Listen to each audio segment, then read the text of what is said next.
Hey folks, it's Matt once again. Welcome back to another review. This time it's on my favorite Rocky film, Rocky 4, which I don't have to cover for it, but it's part of this collection.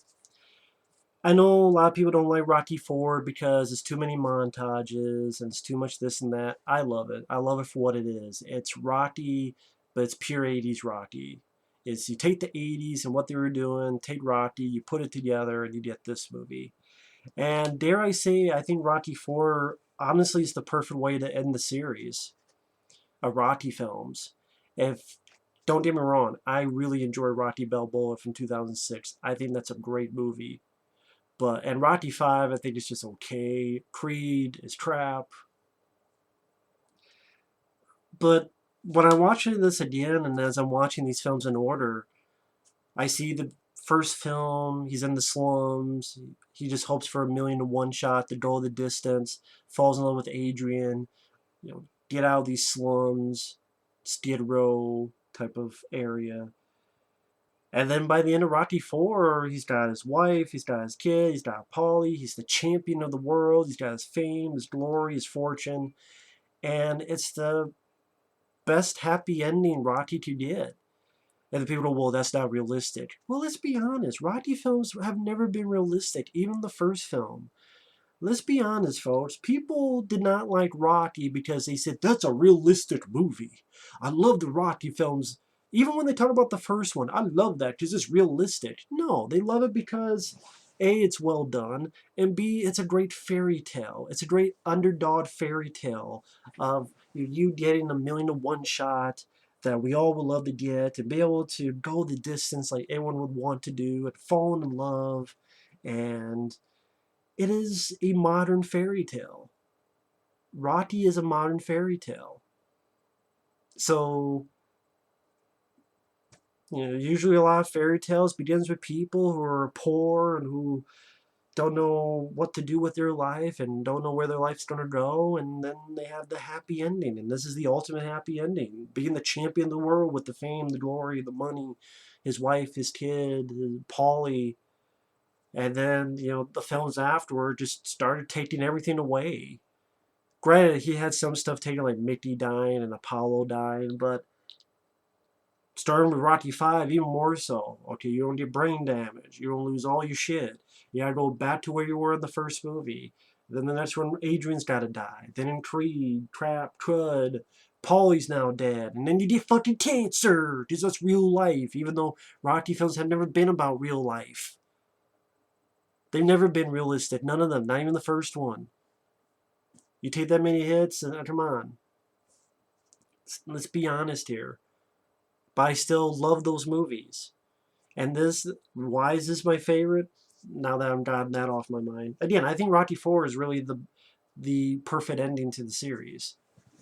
And it's one of those things where I enjoy the first one, but I like the second one more. I love the second one, I like the third one more. I love the third one. Fourth one is my favorite. I think it is the shortest of the ones.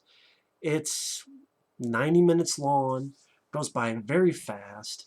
Love the opponent, Ivan Drago, played by Dolph Lundgren. Huge fan of Dolph Lundgren.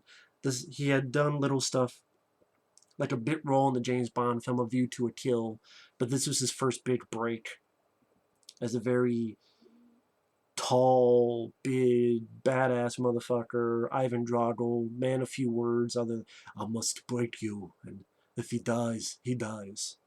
I remember someone a long time ago telling me that Ivan Drago was the worst opponent Rocky ever faced. I kind of read that and go, what the fuck? That just, whatever.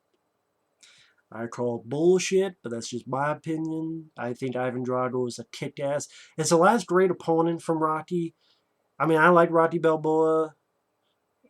And even Rocky 5, I don't mind Tommy Morrison as Tommy the Machine Gun. I like him.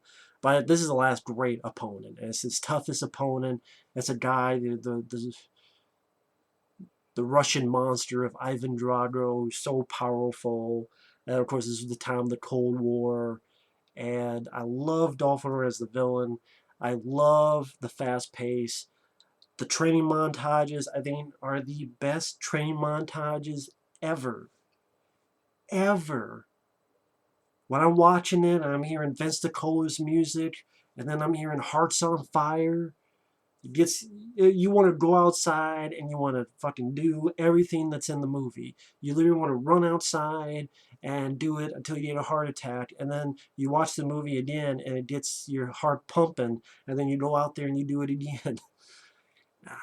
The fight is great. My favorite fight is still going to be Rocky 3. Because the one thing about Rocky 4, the fight at the end, I wish Rocky had a little bit more offensive, or used a little bit of moves he learned in Rocky 3, a little bit of his technique, and got a little bit more offensive on Drago. But I still love the fight. I love the sound effects. Like in Rocky 3, the sound effects in the fighting were just heavy hitting punches. This was the only Rocky film to not have Bill Conti on the score. It's Vince DiCola, and I thought that was fantastic. I like Bill Conti's score in the other films, but my favorite score of all the Rocky films is this one. I love Vince DiCola's score. I love it, whether it's during the training montage, whether it's during the fight at the end called War. I think that's the music piece called War. I have had a cassette that would wear out listening to the score and the songs, because I think this is easily one of the best soundtracks of all time, literally. I mean, at the beginning of the film, you hear again Eye of the Tiger because they're showing clips of Rocky 3. You have Burning Heart. Hearts on Fire is probably my favorite song of all time. Seriously, that Hearts on Fire, I probably would put that as my favorite song of all time. Because, I mean, that's a hard thing to say which is your number one favorite, but the more I thought about it, the more I thought about it, I went, that's the song I listened to the most when I was a kid. That's the song that anytime I hear it, it gets my blood pumping. It gets me, my adrenaline going. And it's just such a fun, I think it's a fun movie. It's a fantastic, fantastic thing.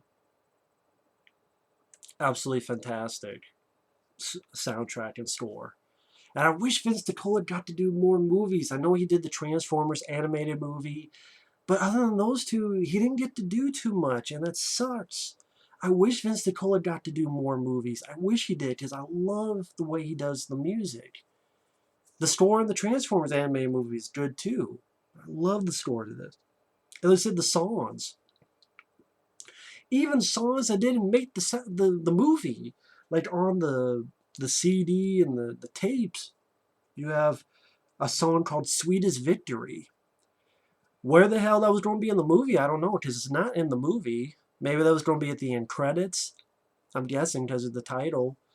But I listened to that song, I'm like, that's a great song. Sweetest victory, I love you more than life itself. All sweet victory. I love that song. It didn't even make the movie, and I still love the song.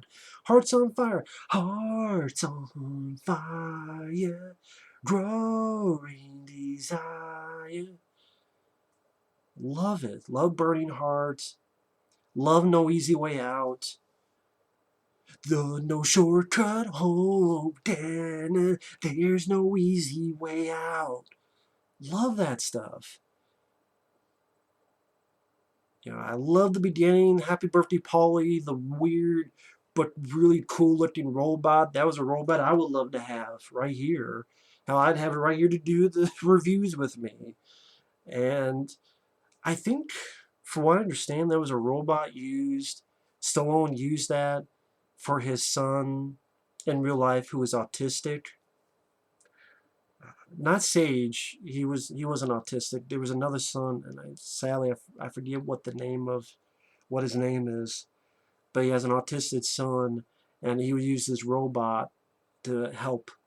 I forget who made the actual robot, but like Sly purchased it, and it helped his son work with autism. I thought, well, that was pretty cool. That something that helped his son. He wanted to give some kudos to it, so put it in the movie, and it looks really cool. And it gives it a charm. I know a lot of people make fun of it and it's, oh, so awful. Look at that scene. To me, I think of it as unique, interesting, uh, not typical, which is what, isn't that what people complain about so many fucking movies? They're so typical. Well, I like this robot. It's not typical. It makes me smile.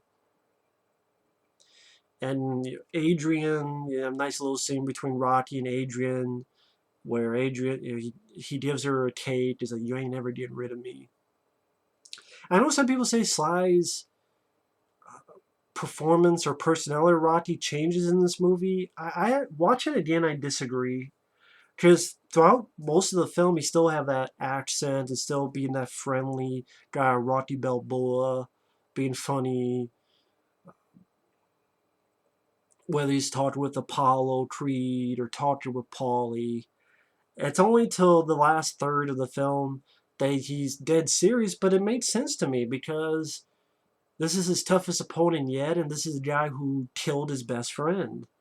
And technically, you say Clubber Lang kind of killed Mickey, but he just pushed him, and Mickey had a bad heart anyway. And that was more of Rocky dealing with his fear. Here, it's not fear, it's, I would say, hatred. So it's a different animal. And so, Rocky, in the last act of the movie, it made sense to me. He's not going to be, hey, how's it going? He's not going to be friendly, joking in Rocky Balboa. He's going to be dead serious because, again, this is a guy who murdered his friend in the ring or killed his friend in the ring. So this is the one that he's going to be the most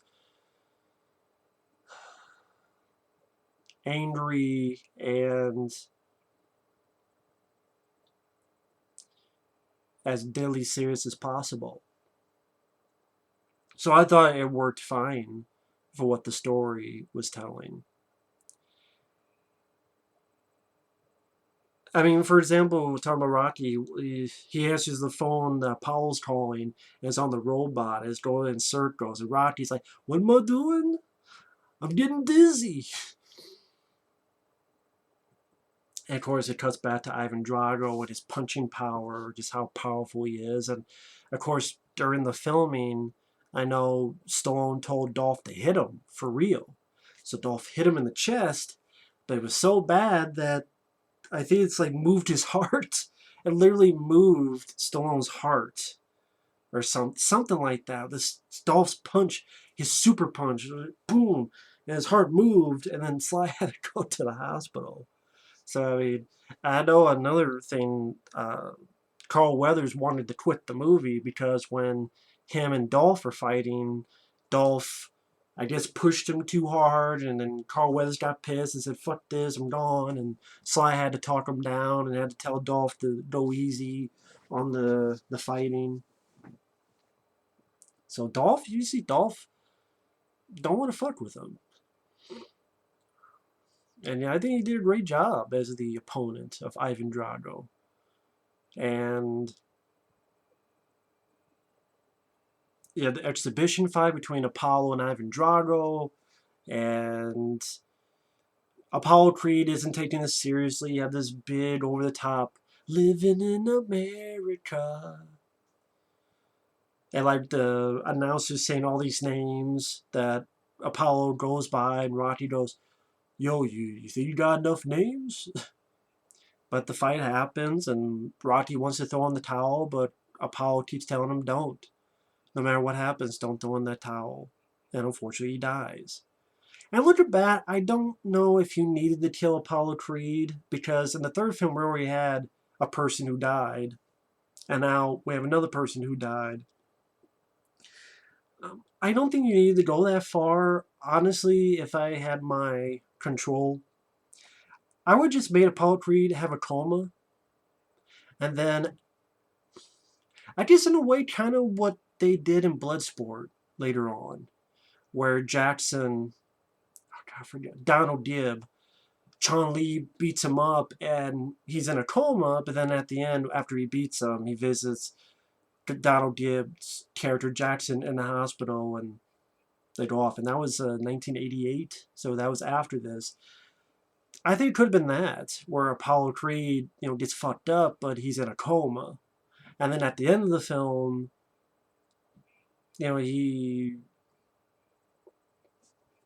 Apollo is better now, and he's, maybe he's been affected something for the rest of his life, but at least he's alive. He's got his family. He's going to concentrate on his family.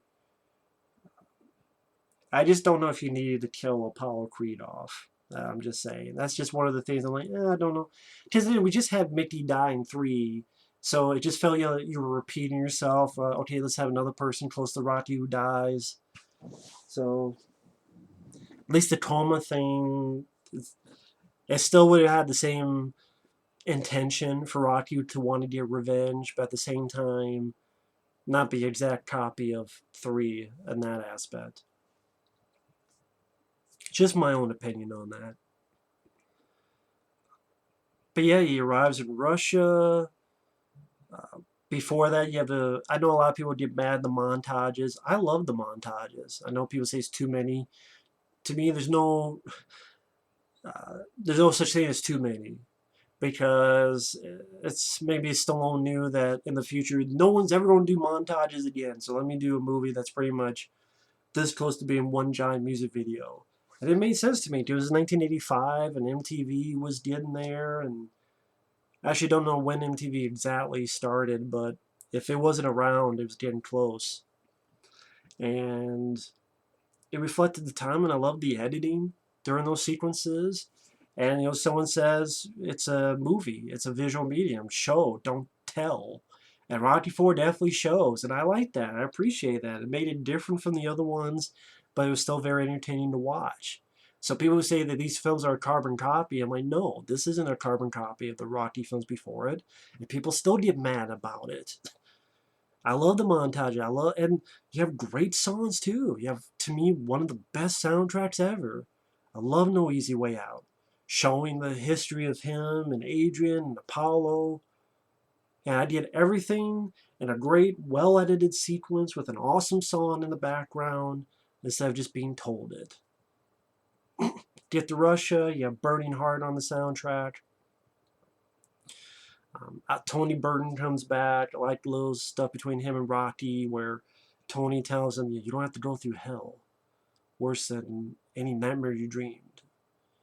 But I know that by the end you're going to still be standing. And I love the training montages where it's Rocky and the old school elements of the cold and the fire and in this rundown shack of a house and outside and chopping wood and logs and steel, fire, ice, snow. And then the flip side of Drago, which is high-tech technology, performance-enhancing drugs, more high-tech technology, and it's like the old school versus the new school of that day. The elements versus and nature versus technology. And like Richard Prentice says in that movie, don't fuck with Mother Nature. So don't fuck with Rocky, because him and Mother Nature are like this. And just Adrian arrives, and then you have another montage with Hearts on Fire. Again, probably my favorite song of all time. Anytime I hear that song, it gets my adrenaline pumping, ready for my heart to explode and run along with Rocky down the road. And just the back and forth between Drago and Rocky training on the speed bags, training on the running, going up the mountain. Drago! Drago! I love it. It's epic. And the fight, again, my only problem with the fight, I wish Rocky had a bit more offensive. I think it's a bit too much of him getting beat up. I like a little bit more, again, momentum, offensive by Rocky. But I would say it's my second favorite fight in the Rocky films. Rocky 3 is my favorite fight. This is my second favorite fight. Very close. I love the sound effects. Love the Vince Cola music. Uh, punches Drago. He's cut. He's cut. And then Tony's telling Rocky, you see, he is a man. He's not a machine. He's a man. Rocky going, I see 3 of them. And Paulie going, hit the one in the middle. That's right, hit the one in the middle. Great fight at the end, very, very exhilarating and exciting, has impact and just adrenaline, just like Rocky 3 and, Rocky 2, and great fights. And then you get to the end where after Rocky wins, and I know a lot of people make fun of this, but I like the speech. I liked it. I think it's endearing. And hey, in a way, it became true because we're at a Cold War, and a few years later, the Cold War ended, and the Russians and America became friends. And Rocky was right. If I could change, and you could change, everybody could change. And he was right. He was right. And it ends with Hearts on Fire on the end credits. Now, I did not know this until doing this review. Look up some info. There's an interview with Peter Cetera. He's the guy who was saying Gloria Love for Karate Kid Part 2, which came out in 1986. That song, Gloria Love, was meant for this movie. I never knew that until he said it in an interview. I'm like, what? And he's like, yeah, it was meant for the end credits of this film. But I guess United Artists or MGM said no. And then the guys from Karate Kid called and took it for their movie. Now, granted, I love Hearts on Fire, so I'm glad that's there. Because you don't have much of the love story between Rocky and Adrian in this one compared to, say, Rocky 2 or Rocky 1. But on the flip side, I love that song, Gloria Love, and fit in another montage and put that song in there. Only a love montage between him and Adrian. Maybe put in a little bit more of Adrian in it. Because I can admit Adrian is kind of in the backseat in this movie. People are like, kinda. Okay, she's in the backseat of the movie. I'll admit that. But, when he gets to Rocky 4, I can understand that. I mean, if it was the first or second movie, maybe I would complain about it more. But when it's the fourth movie, I'm fine with. But yeah, I never knew that Gloria Love was meant for this movie. It was going to be at the end credits. That Peter Cetera actually wrote it for this movie. I was shocked. Never knew that. But again, I love the Hearts on Fire. I think that does work better. But again, maybe put that somewhere else. But you know what? That works for Karate Kid Part 2, which is another movie I love. Karate Kid Part 2, I love that movie. It's my favorite Karate Kid film. One day down the road, I want to review those and defend Karate Kid Part 2, because although it made a lot of money, for some reason it gets forgotten and shit on. Although, from what I heard, Wild Macho does like that sequel and thinks Part 3 sucks.